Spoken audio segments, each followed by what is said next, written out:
Hello everyone, I am Harish S, Mechanical Engineering from GCT Coimbatore. இன்றைக்கி நம்ம பார்க்க போகிற டாபிக் பார்த்திங்கன்னா பெஞ்ச் ட்ரில்லிங் மிஷின். இந்த பெஞ்ச் ட்ரில்லிங் மிஷின்னா என்னென்னு பார்த்தீங்கன்னா, ஒரு ட்ரில்லிங் மிஷின் இருக்குது. அதில் நீங்கள்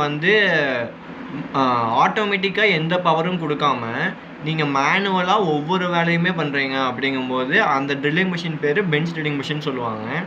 இப்போ நீங்கள் மேனுவலாக பண்ணும்போது பார்த்தீங்கன்னா அதோட கெப்பாசிட்டி கம்மியாக தான் இருக்கும்.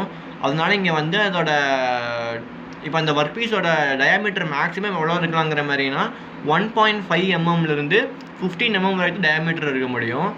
இப்போ நீங்கள் அதே மாதிரி மேனுவலாக பண்ணும்போது பார்த்தீங்கன்னா அதில் அதிக டியூட்டி இருக்காது. So it's low duty drilling machine. இதுக்கு நம்ம மேனுவலாக பண்ணுறதுனால அது ரொம்ப சென்சிட்டிவாக இருக்கும். ஸோ இதுக்கு இன்னொரு பேர் பார்த்தீங்கன்னா சென்சிட்டிவ் ட்ரில்லிங் மிஷின். தேங்க்யூ.